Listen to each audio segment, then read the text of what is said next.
வக்ரதுண்ட மகாகாய சூரியகோடி சமப்பிரபக அவிக்னம் குருமே தேவ சர்வகாரியேஷு சர்வதா.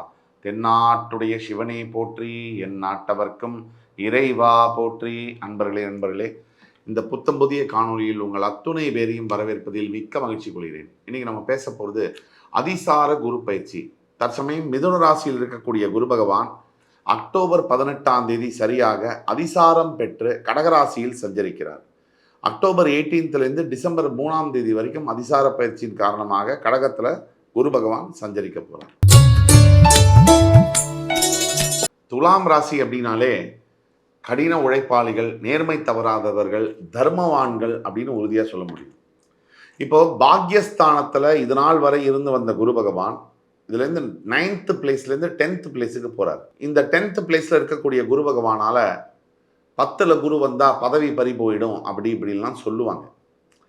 சத்தியமாக அதை எதையும் நம்பாதீங்க, அந்த மாதிரி அவசியமே இல்லை. பொதுவாக குரு பகவான் எல்லாருக்குமே நல்லது செய்யக்கூடியவர் தான். கோச்சார குருவாக இருக்கும்போது துலாத்துக்கு குரு பகவான் ஆகாது. அது கோச்சார குருவாக இருக்கும்போது குரு எல்லாருக்குமே நல்லது தான் செய்வார், துலாம் உட்பட. அந்த வகையில் பார்க்கும்போது நம்ம பயப்பட வேண்டியது அவசியம் இல்லை. 9ல் குரு இருந்தால் அதிர்ஷ்டம்னு சொல்லுவாங்க. அதனால் எந்த ஒரு கவலையும் பட வேண்டியதில்லை. 10ஆம் பாவத்துக்கு வரக்கூடிய குரு பகவானால் என்னென்ன விஷயம் அப்படிங்கிறத நம்ம பார்ப்போம். எப்போவுமே நாம் தெரிஞ்சுக்க வேண்டிய விஷயம், குரு பகவானை பொறுத்த வரைக்கும் இருக்கின்ற இடத்தை விட அவர் பார்க்கின்ற இடம், அவர் எந்த இடத்த பார்க்குறாரோ அந்த இடத்துக்கு பவர் அதிகம். அதை மட்டும் நம்ம மனசில் ரெஜிஸ்டர் பண்ணி வச்சுப்போம். பொதுவாகவே துலாம் ராசிக்கு இந்த குரு பயிற்சி நல்ல பலனை தான் செய்ய போகுது. இதில் ரொம்ப முக்கியமான விஷயம், வக்ரம் பெற்று கிரகங்கள் சஞ்சரிப்பது அப்படிங்கிறது சாதாரணம். அதிசாரம் அப்படிங்கிறது ரேர் தான். அது ஜென்ரலாக அப்படி நடந்துடாது. அப்போ அதிசார குரு அப்படிங்கிற போது குரு எல்லாருக்குமே நல்லது செய்வார். அப்படிங்கிற பட்சத்தில் இது துலாம்க்கு இருக்கின்ற இடத்தை விட எந்தெந்த இடத்தெல்லாம் பார்க்க போகிறார், அதனால் என்ன பலன்கள், அதை பற்றி விரிவாக பார்க்கலாம். துலாம் ராசினியர்களுக்கு 6 விஷயம் நம்ம சொல்லணும் இந்த வீடியோக்குள்ளே டீட்டெயில்டாக போகிறதுக்கு முன்னாடி. முதல் 3 விஷயம் உங்களை பற்றின ப்ளஸ் பாயிண்ட்டு, உங்களை பற்றி தெரிஞ்ச ஸ்ட்ரென்த்து. அடுத்த 3 விஷயம் உங்களை பற்றி தெரியாத வீக்னஸ்ஸு, உங்களுடைய மைனஸ் பாயிண்ட்டு. இது ரெண்டுத்தையும் தெரிஞ்சுக்கிட்டு வீக்னஸ் அப்படிங்கிறத கம்மி பண்ணிட்டாலே உங்களுக்கு பல விதத்தில் நல்லது நடக்கும். இதில் முதல்ல ப்ளஸ்ஸை சொல்லணும்னா, துலாம் ராசிக்கு முதல் ப்ளஸ்ஸு உங்களுடைய ஹார்ட் ஒர்க்கு, அதாவது கடின உழைப்பு. 2வது ப்ளஸ் உங்களுக்கு என்ன அப்படின்னா, ஒரு விஷயத்தை எடுத்தால் அதை முடிக்கிற வரைக்கும் விடுறதில்லை, டாஸ்க் மாஸ்டராக இருக்கிறது. 3வது ப்ளஸ் அப்படிங்கிறது பார்த்தீங்கன்னு சொன்னால், அதாவது தர்மம் தவறாமல் நடப்பது.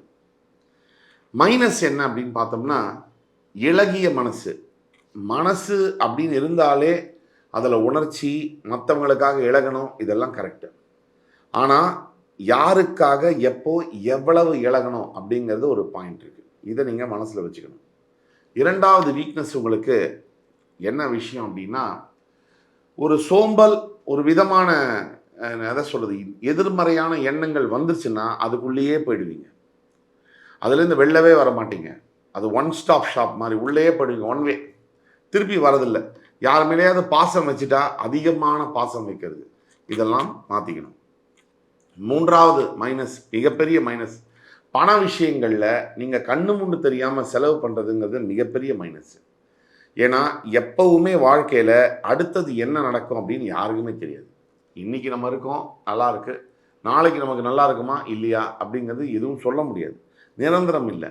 ஏதாவது ஒரு வகையில் பணத்தை சேமித்து வைக்கிறதுக்கான வழியை நீங்கள் பார்க்கணும். இந்த 10ஆம் இடத்துல குரு வரதுனால பதவிகள் பறிபோகுமான, பதவிகள் பறிபோகாது, அதுக்கு இணையான பலன்களை செய்யும். எப்படின்னா, கிட்டத்தட்ட நீங்களே ராஜினாமா பண்ணுற அளவுக்கு உங்கள் ஆஃபீஸில் உங்களை டார்ச்சர் பண்ணிடுவாங்க.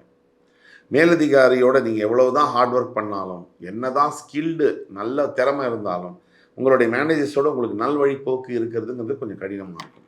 இது எல்லாத்துக்கும் மேலே உங்களோட மேனேஜர்ஸோட நல்ல மதிப்பை நீங்கள் சம்பாதிச்சாலும் கூட இருக்கிறவங்க விட மாட்டாங்க. பேக் ஸ்டாபிங், பின்னாடி முதுகில் குத்துறத வேலை செய்கிற இடத்துல, தொழிலில் செய்வாங்க, வியாபாரத்தில் செய்வாங்க. எதிரிகளை நீங்கள் நேருக்கு நேர் சந்தித்து ஜெயிச்சிடலாம் அப்படின்னு மட்டும் நினைக்காதீங்க. இந்த காலகட்டத்தில் இந்த 45 நாளும் நீங்கள் பொறுமையாக இருந்து நேரம் வரும்போது தான் எதிரிகளை ஜெயிக்க முடியும். கட்டன்னு போயெல்லாம் ஒன்றும் பண்ணிட முடியாது. இதில் ரொம்ப கவனமாக நீங்கள் இருக்கணும். யார் உங்களை எதிர்த்தாலும் சரி, கனிவாக பேசி தான் கொஞ்ச நாளைக்கு நாளை ஓட்டணும். எதிர்த்து கொஞ்சம் கரடு முரடாக பேசினா பிரச்சனைகள் அதிகமாகும். இந்த குரு பகவானோட 5ஆம் பார்வை என்பது உங்களோட 2ஆம் வீட்டில் வருவதனால இதுவரைக்கும் கடன் சுமை, பணம் வர்ற வழி தடைபடுது. இந்த தடைகள் எல்லாம் விலகும். கடன் சுமையிலேருந்து கண்டிப்பாக நீங்கள் இந்த 45 நாளைக்குள்ள கொஞ்சம் கொஞ்சமாக வெளியில் வரதை நல்லா பார்க்க முடியும். அதே மாதிரி குடும்பஸ்தானம், வாக்குஸ்தானமாகவும் 2ஆம் வீடு வர்றதுனால நீங்கள் பேச்சுவார்த்தை மூலிமா குடும்ப பிரச்சனைகளை தீர்க்கறதுக்கு இந்த காலகட்டத்தில் நீங்கள் முயற்சி பண்ணலாம். இன்றைக்கி உள்ள காலகட்டத்தில் யாருமே நம்ம பெத்த குழந்தைங்களாம் நம்ம பேச்சை கேட்கறதே கிடையாது. இது உங்கள் வீடு எங்கள் வீடுன்னு இல்லை, எல்லார் வீட்லேயும் இப்படி தான். ஆனால் அபூர்வமான சில நேரங்களில் நம்ம பெத்த குழந்தைங்க நம்ம பேச்சு அவங்களே வாலண்டராக வந்து கேட்பாங்க. அந்த மாதிரியான காலகட்டம் துலாம் ராசி நேயர்களுக்கு வருது. அக்டோபர் 18லேருந்து டிசம்பர் 3க்குள்ளே நீங்கள் எதாவது சொன்னீங்கன்னா உங்கள் வளர்ந்த பையனும் பொண்ணும் அதை கேட்பாங்க, கேட்டு நடந்துக்குவாங்க. உங்களுக்கு ரொம்ப முக்கியமான காலகட்டமாக இந்த காலகட்டம் பார்க்கப்படுது. குடும்பத்தில் மிகப்பெரிய அமைதியை பார்க்க முடியும் இந்த காலகட்டத்தில். விவாகரத்து வரைக்கும் போன கணவன் மனைவி கூட இந்த காலகட்டத்தில் ஒன்றா சேர்ந்துருவாங்க. அவங்களுடைய மனசில் இருக்கிற எல்லா குமுறல்களும் குறைகளும் அதிசயமாக அது வந்து தீர்ந்து போகும். அதுக்கப்புறம் பார்த்தீங்கன்னா குரு பகவானுடைய 7ஆம் பார்வை உங்களுடைய 4ஆம் வீடு என்று சொல்லக்கூடிய மகர ராசியில் போய் விழுது. இதனால் என்ன பலன் அப்படின்னு பார்த்தோம்னா, முதல்ல உங்களோட அம்மாவோட ஹெல்த்தில் நல்ல இம்ப்ரூவ்மெண்ட் இருக்கும். இதை தவிர புதுசாக ஏதாவது வீடு வாங்கணும், நான் வந்து நிலம் வாங்க போகிறேன் அப்படின்னா இதுதான் ரைட் டைம். உங்களுக்கு எவ்வளவாவது முயற்சி பண்ணி இந்த 45 நாளைக்குள்ளே அதை புக்கிங் பண்ணிடலாம். உயர்கல்வி படிக்க போகின்ற அனைத்து துலாம் ராசி நேயர்களுக்கும் இந்த காலகட்டங்கள் ஹையர் ஸ்டடீஸுக்கான பெஸ்ட் டைமாக பார்க்கப்படுது. சரி, அம்மாவோட உடல் ஆரோக்கியம் மட்டும்தான் நல்லா ஆகுமா அப்படின்னா உங்களுடைய உடல் ஆரோக்கியத்திலும் நல்ல முன்னேற்றங்கள் காணப்படும். புதுசாக நான் சொன்னேன் இல்லையா, நிலம் வீடு வாங்க சரியான நேரம். வாகனங்கள், கார் அப்கிரேடு பண்ணிக்கணும், 2 வீலர் 4 வீலர் வாங்கணும், இந்த மாதிரி விஷயங்களும் இப்போ நீங்கள் தைரியமாக இறங்கலாம். எந்த ஒரு கவலையும் தேவையில்லை. ஆனால் பொதுவாக இந்த மாதிரி விஷயங்களை வியாழக்கிழமை பார்த்து நீங்கள் ஆரம்பிச்சிங்கன்னா ரொம்ப நல்லாயிருக்கும். அதே மாதிரி குரு பகவானுடைய 9ஆம் பார்வை என்பது உங்களுடைய 6ஆம் வீடு என்று சொல்லக்கூடிய மீன ராசியில் விடுறதுனால துலாம் ராசி அன்பர்களுக்கு ஃபஸ்ட்டு இந்த சின்ன சின்ன சின்ன கடன்லாம் இருக்கு இல்லையா, அதெல்லாம் விலகும். அதே மாதிரி எதிரிகள்னால மிகப்பெரிய அளவில் தொல்லைகள் இருந்துட்டு தான் இருக்குது. அந்த எதிரிகள் கொஞ்சம் ஓய்வெடுக்கிறதுக்கு போயிடுவாங்க. அதே மாதிரி இன்னொரு விஷயமும் இருக்குது. இந்த உடல் ஆரோக்கியம் அப்படிங்கிறது ரொம்ப முக்கியம். இந்த உடல் ஆரோக்கியத்தில் கூடிய பல பிரச்சனைகள் வந்து சரியாகக்கூடிய நாட்கள் தான் இந்த அக்டோபர் 18லேருந்து டிசம்பர் 3க்குள்ளே.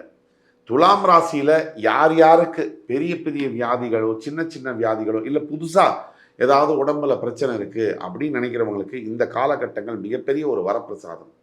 இதெல்லாத்தோட இன்னொரு முக்கியமான விஷயமும் இருக்குது. இந்த ஆரோக்கிய பிரச்சனை வந்து இதனால் மறைஞ்சு உள்ளே இருக்குதுன்னு வச்சுக்கோங்க. உடம்புல ஏதோ பிரச்சனை இருக்கான்னா வெளியில் தெரில, அந்த சிம்டம்ஸ் வெளியில் கொண்டு வந்து அதுக்கு ட்ரீட்மெண்ட் எடுக்க வச்சு அது சரியும் பண்ணணும். சரி, குரு பகவானை எல்லாரும் பார்த்துப்பாரு, நாம் எதுவும் செய்ய வேணாம்லாம் நினைக்க முடியாது. நாமளும் இந்த காலகட்டத்தில் உடற்பயிற்சி மறக்காமல் செய்யணும். ஒரு வாக்கிங்காவது மினிமம் போகணும். இப்போ நட்சத்திரங்கள் மூலிமா துலாம் ராசியில் இருக்கக்கூடிய சுவாதி நட்சத்திரக்காரங்க வந்து ராஜயோகத்தை பெறுவாங்க இந்த நாட்களில்.